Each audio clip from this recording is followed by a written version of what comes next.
जय माता दी मित्रों। आज का हमारा विषय है कि गुरु की अरदास सवारी वाले व्यक्ति कैसे लगाए।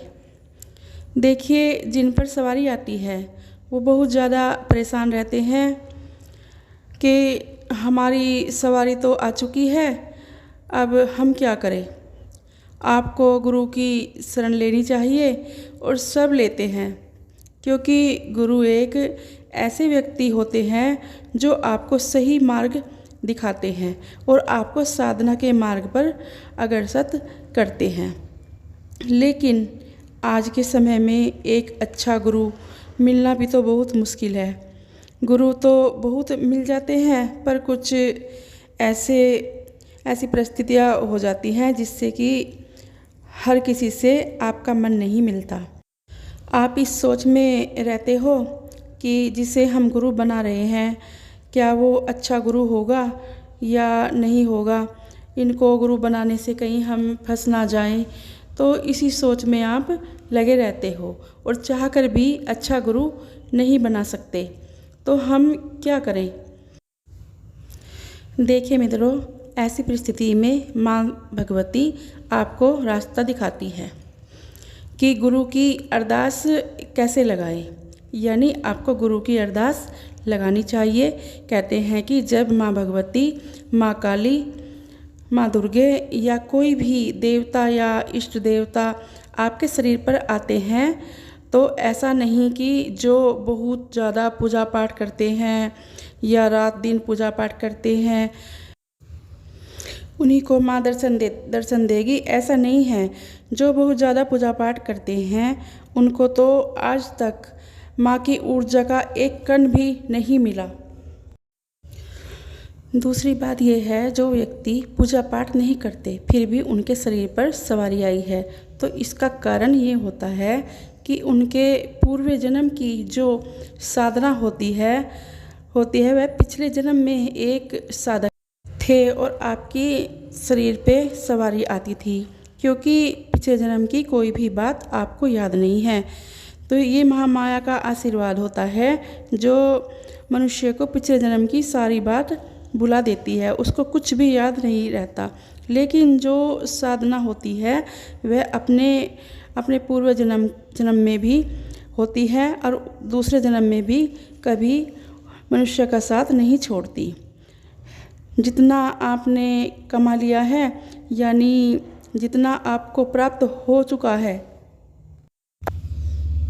वही साधना सिद्धि, वही पुनर्सवारी आपके शरीर पर आई है। आप अपने पूर्व जन्म की बात नहीं जानते, तो आपको ऐसा लगता है कि आपने कोई पूजा पाठ भी नहीं किया फिर भी आपको सवारी आई है। तो जब सवारी आ चुकी है तो आपको एक गुरु की आवश्यकता पड़ती है।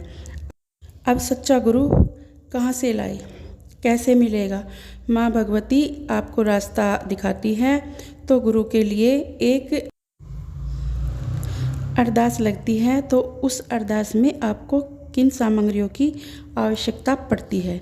देखिए, जो लोग सच्चा गुरु बनाना चाहते हैं, एक तो आपको 1.25 किलो मिठाई लेनी है, और मिठाई कोई भी ले सकते हैं या मिक्स मिठाई भी ले सकते हैं, पर इतना ध्यान ज़रूर रखें कि मिठाई में काला रसगुल्ला होना चाहिए और एक नारियल लेना चाहिए चुन्नी वाला। और माँ भगवती के लिए एक सुंदर सी चुन्नी ले, और चुन्नी लाल रंग की होनी चाहिए, क्योंकि गृहस्थ व्यक्ति को लाल रंग की चुन्नी माँ को चढ़ानी चाहिए। और अगर आप एक भक्त हैं और चौकी लगाते हैं तो माँ को आपको काले रंग की चुन्नी चढ़ानी चाहिए। फिर आपको 16 श्रृंगार लेना है और उसमें जो है 1.25 रुपया दक्षिणा के लिए रखना है, और माँ काली के मंदिर में जाकर माँ काली को अर्पण कर देना है। और आपको फिर माँ भगवती से प्रार्थना करनी है, हे माँ भगवती, हे माँ काली, जब आप मुझे ऐसी स्थिति में लेकर आ गई हो तो मेरे शरीर पर पधारी हो, अब आप मेरा आगे का मार्गदर्शन दिखाएं और मुझे मेरे सच्चे गुरु से मिलवा दें। इस तरह मेरे रास्ते में आने वाली हर बाधा को दूर करे, हर परेशानी को दूर करे, हर कांटे को मिटा दे और जन कल्याण के लिए मुझे आदेश करे। मुझे ऐसा वरदान दे कि मैं भी साधना सिद्धि के लिए सही रास्ता अपनाऊं और आगे बढ़ूं और अपने आप को आपकी भक्ति प्रेम पूर्वक करता रहूं। माँ से इस तरह प्रार्थना करनी चाहिए और माँ की पूजा आरती भी करनी चाहिए। 10 या 15 मिनट तक जो है साधना में लगे रहना चाहिए, फिर अपनी प्रार्थना करनी चाहिए और उसके बाद अपने घर आना चाहिए और अपने घर आकर पितरों को भी मनाना है। और पितरों को जो है प्रसन्न करने के लिए सबसे पहले माँ से प्रार्थना करनी है और फिर पितरों को मनाना है।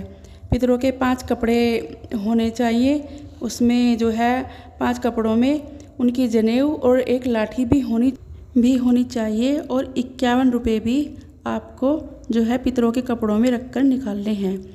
तो इस तरह से सारी चीज़ें आपको पितरों को जो है अर्पण कर देनी है और प्रार्थना करनी है कि आपको गुरु से मिलवा दें और माँ भवानी, माँ काली का आशीर्वाद हमेशा आप पे बना रहेगा। तो मित्रों, अब मैं अपनी बात यहीं पर समाप्त करती हूँ। मिलती हूँ एक नई जानकारी के साथ और आशा करती हूँ कि आपको मेरी ये वीडियो पसंद आई होगी। जय माता दी।